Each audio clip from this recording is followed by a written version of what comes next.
the corner. He makes the tag. And in comes Don Sanders. He's fired up, lefts and rights. Drives the Nightmare into the corner. Here comes the other one. Woo! Catches him with a big right. And here comes Sanders. He's moving. Sanders fires the Nightmare. And there's the sleeper hold. There's the sleeper. Now, I don't recall seeing Don Sanders use this particular hold in the past. I don't know, Rock, but it looks to me as he's got it cinched in there pretty good. He's got perfect leverage at this point, Nick, if he can just hang The on. Nightmare going for that hair. That's a definite sign. And number 2 just... Hello, everybody, and welcome to the show, Columbus. What you just saw was one of our own, Mr. Don Sanders, who spent quite a bit of time as a professional wrestler. He's now involved in a business called Donco Services, where they do home repairs, and locally he's a musician as well, managing Big Don and Company. We'll talk a little bit about that later on. But right now, we'd like to welcome Don to the show and have you tell us just a little bit about your wrestling career, what years that encompass. First, how did you get into wrestling, Don? Well, first of all, it's a pleasure to be here with you guys and pleasure to see you. I know you're kind of a local musician of some fame also. That's another show. Yeah, but that's okay. That's okay. You've got quite a name and following for Thank yourself here too, and appreciate all your talent. How did you get into wrestling? Well, first of all, my first exposure to wrestling was the Fred Ward promotion when I was here, who was here for years, and rest in peace, Mr. Ward was just a great civic-minded and very successful promoter, also a pro wrestler. And I think at maybe 4 or 5 years old, I can remember watching wrestling. It came on right after Soul Train, if you guys remember Soul Train. And so I just always had a love for it. And then as I got older, I wrestled in high school at Jordan. I wasn't very good, but I tried. I played football. And, of course, I'm a Jordan Red Jacket, and I always bleed Carmen and Gray. But then how I actually came to get in professionally was there were 2 brothers here in town who were pretty famous and pretty successful tag team in professional wrestling, Ted and Jerry Oates, who also had a sister who was married to a professional wrestler who was very famous and very successful, Dickie Steinborn. But they opened up a car cleanup shop and / gym right on the edge corner of Warren Springs Road, and it was right around the corner from my mom and dad's. And I would walk up there in the day, and I would see them cleaning cars, and then saw some guys working out in the gym and said, you know, maybe here's a chance for me. So I went and introduced myself to the brothers, and they said, well, you know, you got to pay your dues, so if you can come in and maybe start cleaning some cars and working out at the gym in the evening, and then somewhere down the line, if you've got what we think that can cut the mustard and take the heat, so to speak, we'll start getting started with your training. And that's how it started. It's a very slow thing, and I did pay some dues. And then, you know, I wasn't the biggest guy, and that never mattered to me. I just wanted to get in and try my best.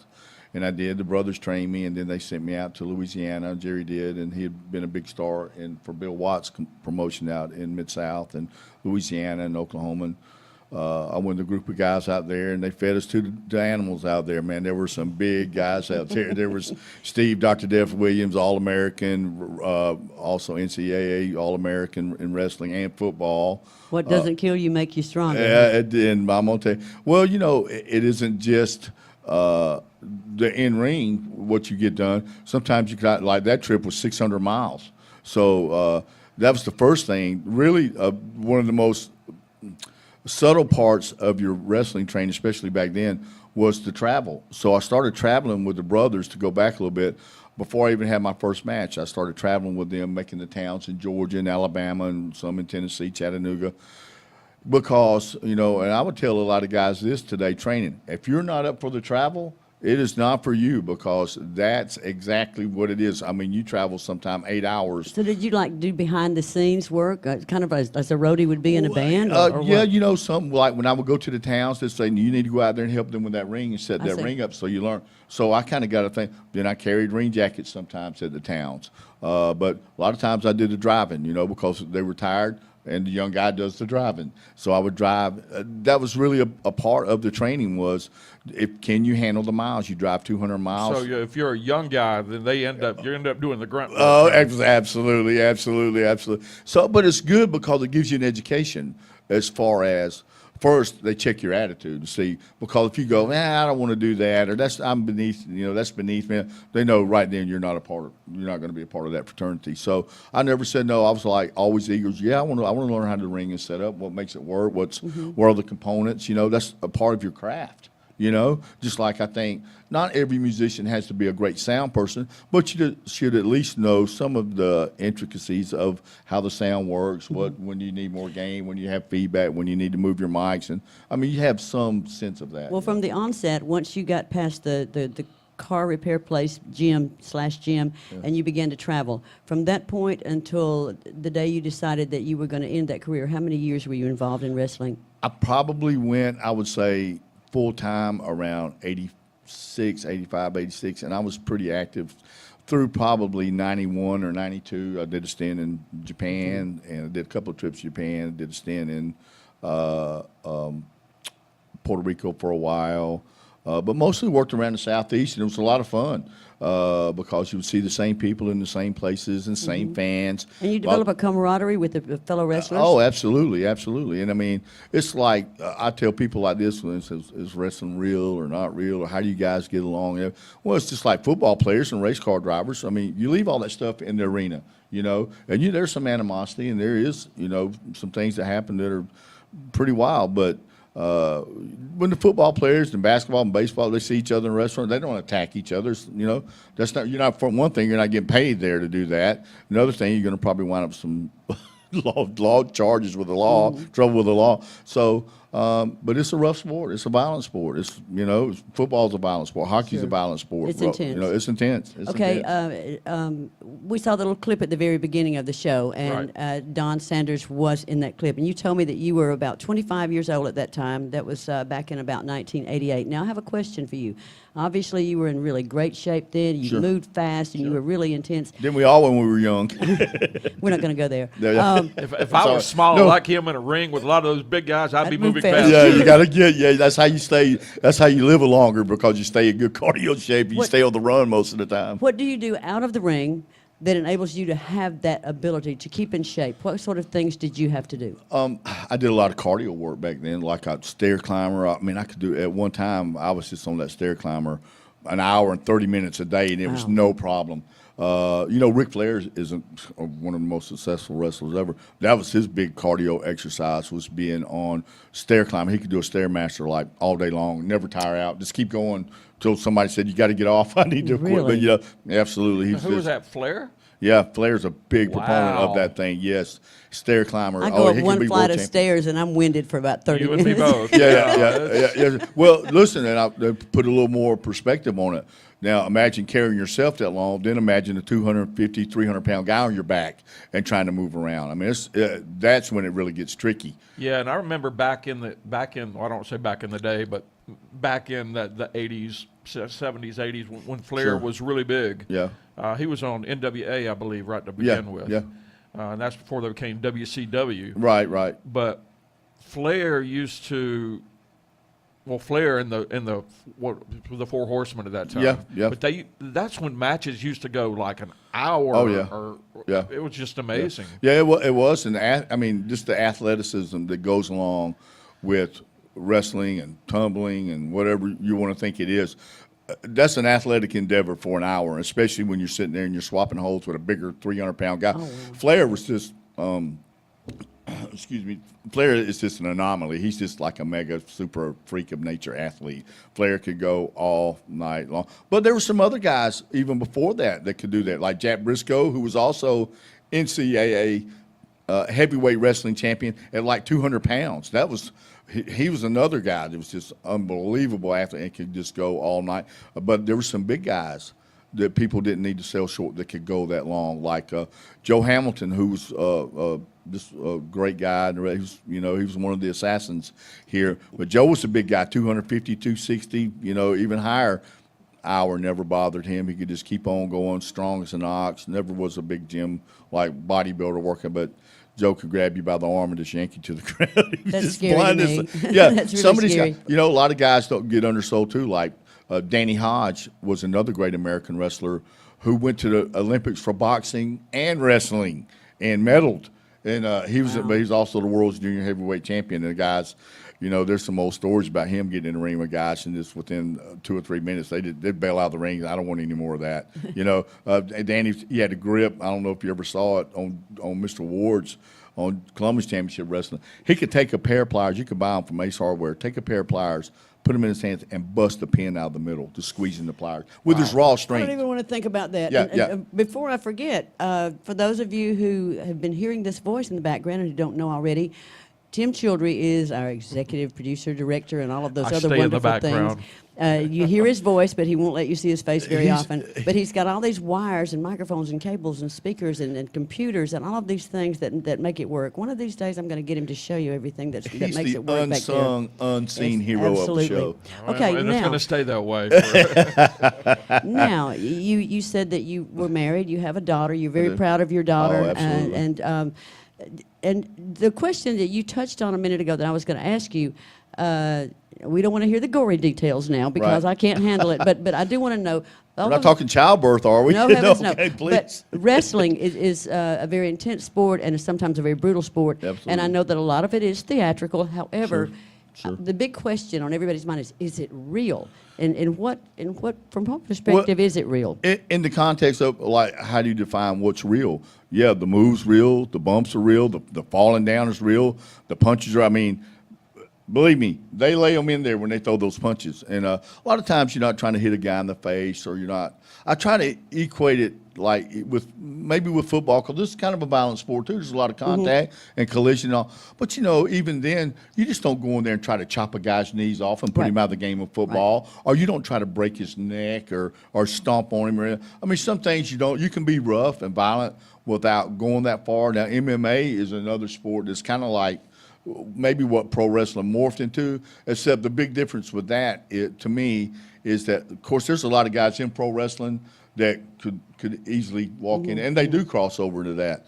But they don't do it every night of the week. In other words, Okay. you wouldn't have an MMA fight, Ultimate Fighting, every night of the week. Okay, I suppose the thing that I'm saying is, and correct me if I'm wrong, because Sure. I am absolutely uneducated in this whole sport, but you know, we think of things such as boxing and that sort of thing as being very competitive, and I'm sure they are. Yeah. And I'm sure every man is out there to win. Sure. However, you do, from some perspective, attack it in a theatrical manner where you know these moves, you know what to anticipate, and you do Yeah. put on a show, even though you are playing to win the game, so to speak. Yeah. But it is sort of planned and orchestrated. Is that right or wrong? Somewhat, maybe today it is, but I can explain it maybe in my way, in my terms of this. You know, whenever there's money involved and it goes professional, there's always an element of show business or maybe even, you know, seediness. And that was been going on in wrestling, but also boxing Sure. for a long time. Look no further than baseball in the Black Sox scandal when they fixed the World Series. The World Series got banned. So anytime there's a level, a lot of money going around, there is. And yet, you know, wrestling has evolved into somewhat of a, there's theater. And, you know, today I can't really speak to it because I'm not in it. And I can only speak to my time, but in my time it was pretty competitive. And there's a lot of show business also, because even Muhammad Ali took his Float persona like a from butterfly, the greatest spinning of like a all bee. time. Yeah, he took all that from Gorgeous George, who was was television's first star. It wasn't even just a star. He was the first star of television when it was invented, and it came across. There's undebatable. So, and a lot of that flamboyance and things, he took. So did Little Richard. So did, I tell you what, James Brown took a lot of his things from him. Even Bob Dylan took some of, was enamored with Gorgeous George. I mean, Really? Absolutely. That's all documented. Look Okay, at it. With that being said, also, no matter how much you plan, how much work you put into keeping the bad things from happening, there are injuries involved, I'm Oh, sure, from time absolutely. to time. Have you ever personally suffered any injuries? Yeah, I hyperextended both of mine. Nothing really like life-threatening, or, you know, I've had a couple cracked ribs, bruised ribs.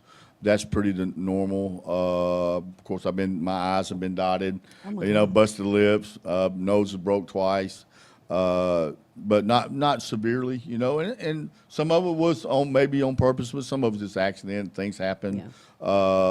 right now my neck, I have probably some burrs on my neck because when it's totally quiet and there's no sound going, when I spin my neck from side to side, I can hear the bones scraping in a couple of places, kind of, but also play football, so it could be from that. It's just wear and tear. Or but you know what? It could be age-related. well, that, I had to say that. I had Age- to. I'm the oldest one in the room. I had to say Let's don't go there. age-related. We Let's don't go couldn't there. hear it very well, so let me say it. Age-related. Okay, yeah. Maybe you can flash that on the screen, the words No, age related. let me put it this way. As long as I've done the show, which right now is going on 2 years, most of the shows I have been the oldest one in the room on every Now I show. am. So I'm taking full advantage that I have people that are my age or older right Yeah, now. right. So, And thanks for pointing that out, Tim. You're very welcome. You're very He's welcome. nice like that. He really is. To kind of go back into that just real quick, I had a doctor one time, my lower back went out, and I have a little bit of lower back problems. And he told me, he said, let me tell you what's going on with your back. And he fixed me. I mean, I was bent over when I walked in. And he fixed me, and he manipulated my. And I had to wrestle that night in, I think, Oh, my Augusta, goodness. Georgia. So I had a 5-hour ride in a car, 4.5 probably for me. But he said, what you guys are doing to your body is like being in a car crash every night. Y'all are actually in a car wreck every night from all the collision that goes on hitting sure. in the ring, Yeah. hitting those turnbuckles, going out onto the concrete floor. He said, you're the victim And you of a car can't be crash. too careful that you can avoid all of that. Yeah, either. yeah. I mean, if you avoid it, then you might as well not be in it. Right. And but I mean, that's when conditioning, that's when training, that's when knowing how to fall and things like that. But some things, it's just violent collisions Liz all Wise night long was- for 30 minutes of violent collisions. Liz was saying jet fuel. Liz Wise was saying last week that one of the things that they do when they get new recruits is they teach them such things as learning how to fall, Yeah. learning how to avoid a fall, Yeah. all of those things. Yeah, So yep, as yep. orchestrated as it is, you still have those incidents that occur. Absolutely. So, Okay, let's talk a little bit about your other career, your musical career. You're a local musician, and you have a group called Big Don and Company that incorporates not a set number of members, but you use other people in the area that you feel have a lot of talent, and you want to Absolutely. showcase them. Tell me a little bit about that. well, I can kind of start by talking about how I got into music, I guess, a little bit. I had a friend of mine, one of my best friends, was playing drums. He got a drum kit for Christmas, and I told my mom, said, I played on his, and I was like, okay. And I liked it. And I told my mother, asked my mother, said, maybe Christmas I can get a drum kit. She said, we'll see. I got a drum kit. She said, we're going to buy the kit. You're going to be obligated to learn how to play Right. it. And that's what happened. So I got signed up in school in the 5th and 6th grade, taking band on and on until I got up until high school, and then I had a horrible band teacher. Junior high, Mr. Moffitt was great. Anyway, high school at Jordan, I won't even mention the name. Everybody knows. But you went on and played But your I went on drums. and played, and I taught. And then I moved into sports, and puberty hit me pretty hard. We're not gonna go there either. Don't need to go. So I went on it. I went and I played ball and here and there, and I had a good time. And then I got married at 20 years old, and I loved, I was in love, and we thought we were. And then Ashley came along, and I kind of put everything to the side. That's when you learned real love. Yeah, that's when I learned what love. Oh, absolutely. So Unconditional. basically, you're doing music for the chicks then. Yeah, I guess maybe. Well, now I think I'm doing music because I like to eat. So it supplements Yeah, my well, Well, I'd income. love you to know? know how you make that happen, Yeah, because yeah. I do music, and it hasn't helped me in the least. Well, I try to get a good deal when we go in, but yeah, I was not a great drummer. I was not a bad drummer. I'm an okay drummer, and I tell people, That's good I'm enough. going to say, hey, you did a great job, or you do a good job on the drums. You're a really good drummer. I said, please don't say that. I'm an okay drummer. I'm average. I try to keep good time. I try to play to whoever's there. Sometimes I get excited and carried away. A lot of people said, wow, you really bring it down on those drums. I just my nature, and so I really worked on that. How to not walk over the vocalist, how to not walk over the guitar solos. All know how fragile the guitar players That's are. right. If you get on their solo, they just all start crying. Oh, of course, and the they've same all thing got happens these knobs. with keyboard players too. Yeah, but keyboard, I yeah. want to hear Please. about the people that you use routinely when you do a show. Who are some of the local talented Oh, people that gosh. you pull out of the hat? We have got so many great local musicians. Usually I put them in front. It's not, I don't front the band. I usually find a front guy. Skylar Softly's done it with me. Awesome. Amazing young Skylar's a man. good guy. Well, he is an amazing musician, and he's going to have a successful career. He's just Yes, he he's is. been on the show show, I think, 2 or 3 times now. Yeah, great He's a young man. I know his sweetheart. parents. He does. He's very obsessive about the music, getting it right, which he should Exactly. be. That's why when he performs, he has a good performance. But I see him on the street sometimes. We saw him the other night, just straight old school grassroots down there. Raleigh Brothers has played with me and Skylar before. I've used David Seckinger. Another keyboard player. Great keyboard player, educated in music.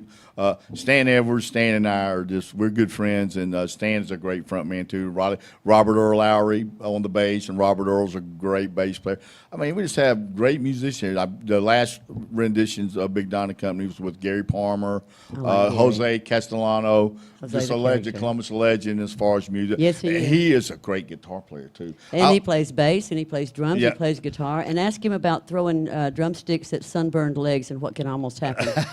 Well, I'm sure he's got plenty of stories. He does. Jose is one of the people, and we've got to be really, close friends. And John David Ridgen is a good drummer. Oh, he's an awesome a person, sweetheart. too. He's a new hairstylist. I have to tell you about the sweet potato pie in a minute. But Oh, Lord. You make me hungry. Don't go there. So yeah, all my friends are. I might the sweet potato Don might be my next handle. But Jose. He comes and does our open mic. If I can do a shameless plug now for Outskirts, we do open mic, Brandon Tharp and I, on Tuesday nights. Mm-hmm. And Jose comes out, and John David comes out, and we have a good time, some really great musicians. But Jose is a really good drummer, phenomenal bassist. I Yes, mean, he I've never is. seen him. I mean, just Jose can play every song with like one hand or just one hand on the neck. Sure. And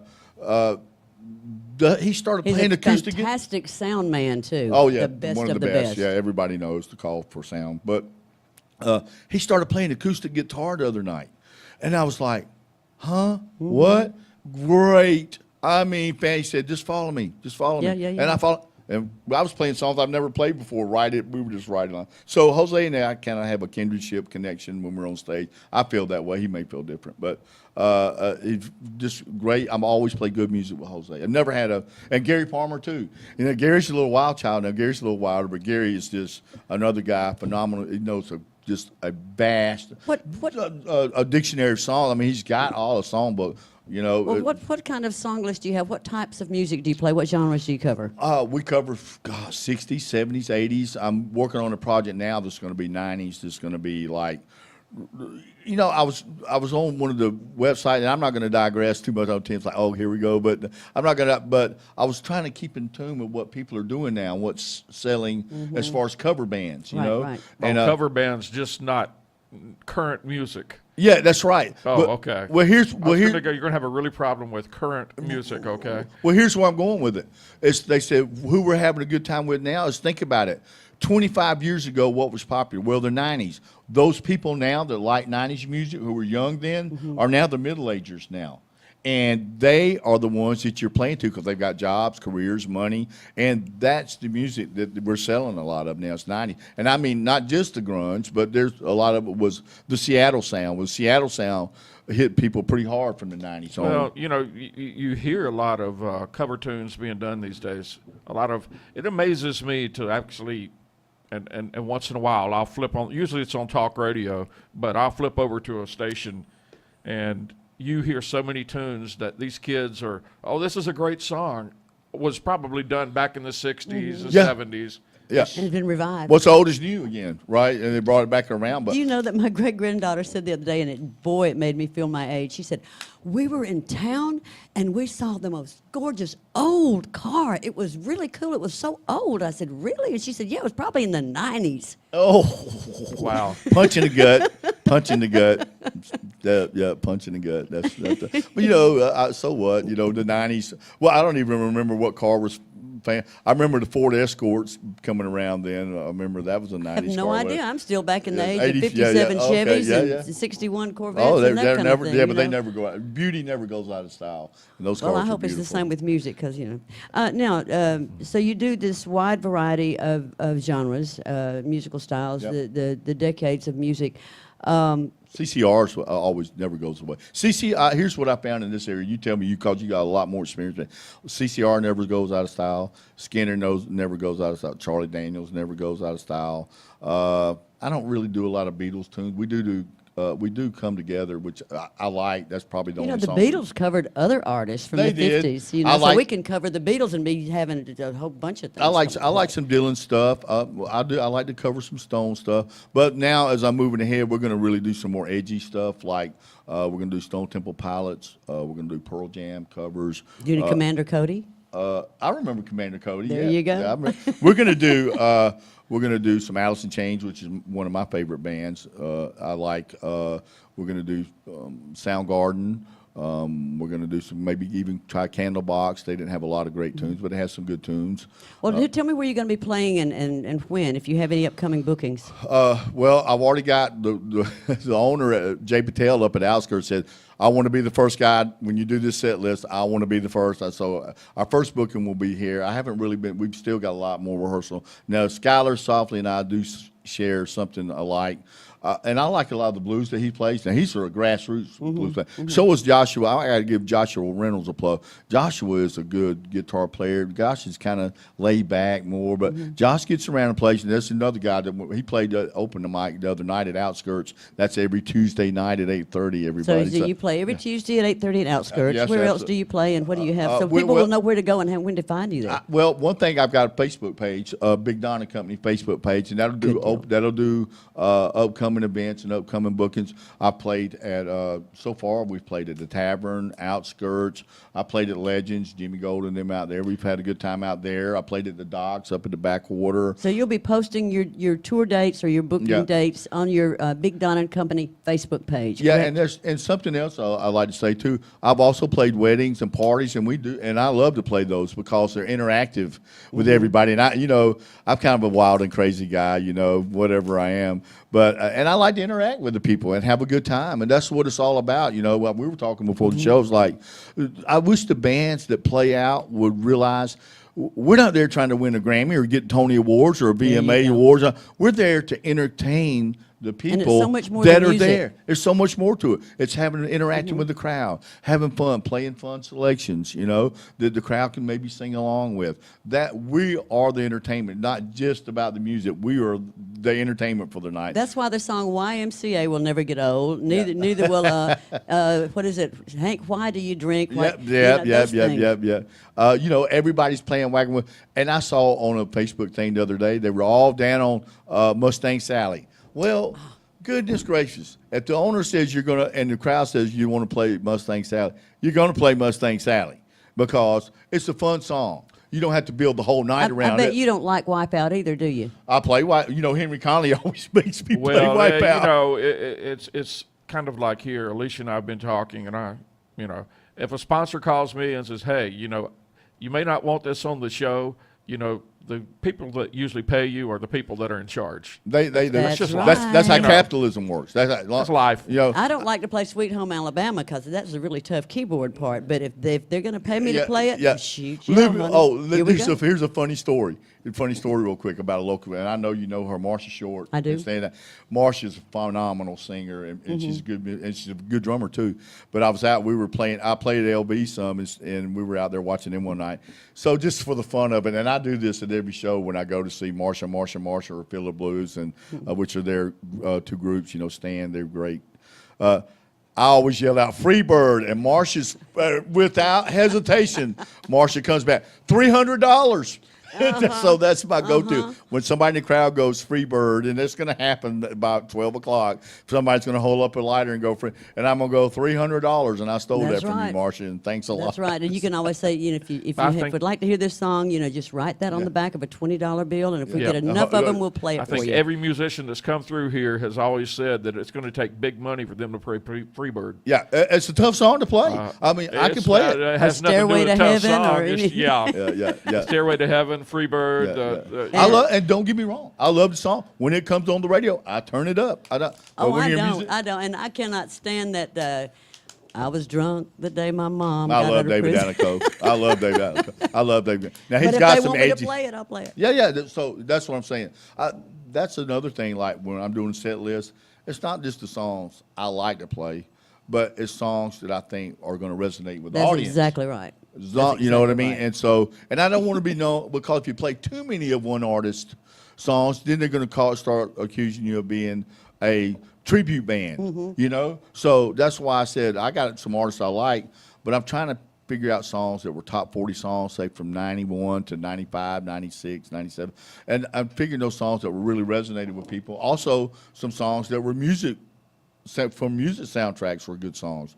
Well, So- if you've got the number of people that you do who are coming in to help you play with Big Don and Company, because the company incorporates a lot of different Yeah, yeah, musicians. yeah. Each one of them is going to have pretty much a specialty field or some place that they Sure. excel.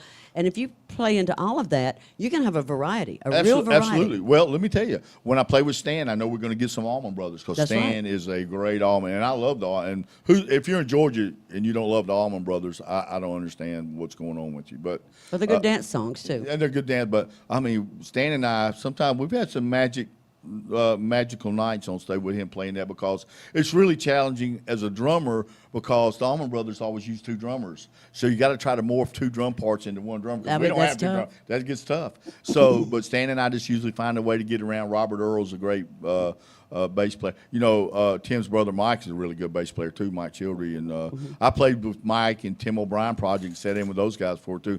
Another great local band. Those guys are on time. They know their set list. So you're making some really valid points because while the area has lost so many venues, it's just hard to find a place to play, and the pay scale has gone down because of a number of reasons. But we have an abundance of very talented musicians here. Amazing, An abundance. amazing. I'm telling you, I'm not pulling this out of the air.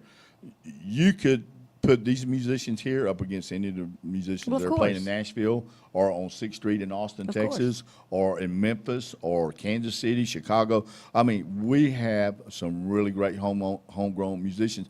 And you know what? You can go down and see them on the street corner downtown. Sure you can. And to the audience and whoever's listening out there, just go down and walk around on a Saturday night or Friday night or Thursday night in downtown Columbus and look who's playing. And be sure you maybe tip them if it's $1. Tip them. A lot of these guys are playing to eat. They're playing for gas money. They pay for the insurance on their truck, new strings, Times whatever. hard. You know, if you're going to sit there and listen, you know, throw them $1 or $2. You know, I always try to throw a $5 or something in there. Yeah. You know, I'm going to just do it. I've even threatened that as soon as I can get everybody together, I'm going to take my drum kit. I'm going to take a bass player and an electric guitar player, and we're just going to go down there and play. I don't know what we're going to play. I'm not going to have a set. We're just like, take off, bass player, take off, and I'll find you. Lead guitar, just get in, and we're just going to sit down there and play. Before we wind down here, I want to ask you one more quick question about wrestling. Is there any active wrestling sport going on in the area right now that you know of? Not really. There was a group out off North Lumpkin Road, and actually I think they had a TV show going for a while.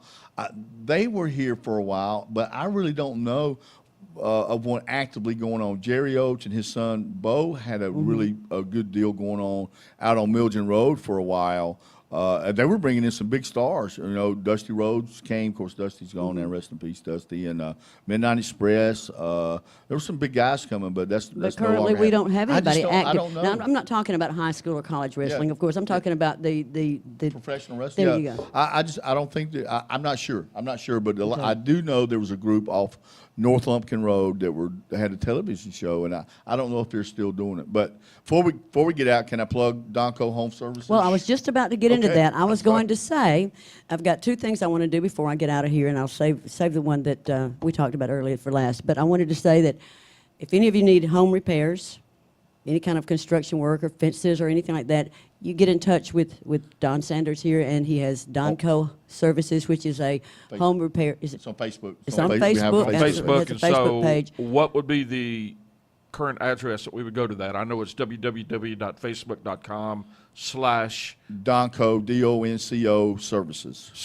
So yeah, make sure you go by Yeah. and you can get all the Or information. you could Google that, Donco Services, Yeah, I think Columbus, you can. Georgia. I think we are listed on Okay, Google. and also Big Don and Company. If you see anywhere is it Playmates that's in the Columbus paper? Playmates, is that what it's called? The entertainment section. What is that called? Oh wow, I know what you're talking Will about. I don't know. Dockery There's handles that a new- lot. There's one called the Locals. Yeah. And Playground. Playgrounds. Playgrounds. I was in the ballpark. Well, there's some more. Will Dockery does have another thing like a Columbus To Do thing, listing that you can go to Or just on keep Facebook. up with Don's Yeah. Facebook page or Yeah. whatever, and be sure if you see Big Don and Company advertised that you go in and you support them, because you don't know just what musician you might see. And That's it could be right. somebody you've That's been right. waiting to see for years and years. So Absolutely. be It sure may- to support that. Absolutely. Also, if I can. Sure. We do open mic at Outskirts on Tuesday nights at 8:30 with me and Brandon Tharp. And there's some great musicians. You never know who's going to show up there. Explain what open mic is, because there are Okay. some people watching who aren't in the music business, but they might be interested in knowing. Briefly explain open mic. Sure. And open mic is we provide drums and the keyboards. Gene Wolf is usually there with his keyboards. Thank you, Gene. And we can back you up with a bass player. And Brandon and I play drums, or some other guys play drums. But, that's another place where you never know who's going to drop in. That's right. Henry Conley drops in, and him and Doug, and they're great musicians. They stop by. William Debro, who's a good keyboard player and good singer. And he stopped in the other night, and we just blew the place away with him on stage. So it's not like karaoke in that you do usually have more of the professional or semi-professional musicians Yeah, who get on locals. stage. Sure. But that's not to say that someone who really feels they have a talent can't get up and perform with you. Absolutely. We had a comedian up there a couple of weeks ago, and he was really good. He was a little edgy, but he was still good. We go ahead and put out the disclaimer, this is going to be edgy comedy, so you better know. But listen, there's some good guys. Skylar's been up there. Joshua Reynolds is up there. Still waiting on Tim and Mike to come over. There you go. Jan's, Peaches Allen. Now, let me tell you, just to say her name, Jan is one of my favorite singers. Her and Marcia Shore and Kim Smith-Poe. Yes. Those three got on stage one night with Big Don and Company. What a trio. Oh, my gosh. And Gary Palmer was in front. I think, or maybe Stan was in front that night. So by all means, support your open mic night. That's interesting. Yes, come. We had a blast in there. I'll invite. They've got good specials there. One of the Yeah, the best meals. food? The They got good food? is really good. I got to say, and I'm not trying to cross promote for anybody, but Alan Bean and those guys at the tavern have done a really good job. Oh, their And food is phenomenal. They've got a good kid. There's some great places to go hang out. The Loft is another place. A little pricey. They've got a great stage. There's some things But you to get do in what you town. pay for. Yeah, you get what you pay for. But the grill at Outskirts is really good. Curtis is back there doing the cooking. It's food. It's sports bar fare, but it's still really good. It's not greasy. It's not nasty. I There mean, you go. they put pride into their work. So does Alan Bean and those guys at the tavern. They put pride in their work. But We the have music, a lot of good musicians. We do. We have a lot of good singers. We have a lot of great venues. I really would like to see more venues in the area. Absolutely. And hopefully, if people start frequenting the venues, then more people will be prompted to open venues. So it perpetuates itself. And I just want to thank you so much for coming. I've enjoyed this has hearing been everything you have blast. to You know, say.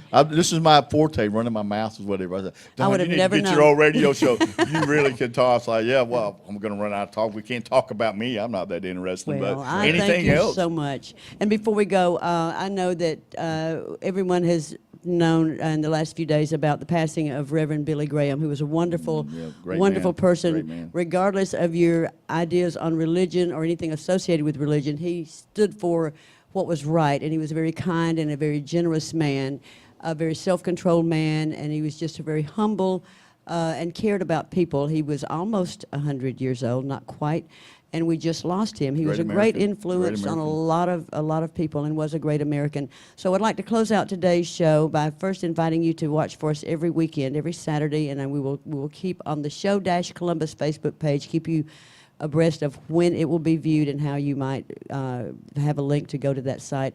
And we'll close out and pay just a moment of homage to the wonderful Reverend Billy Graham.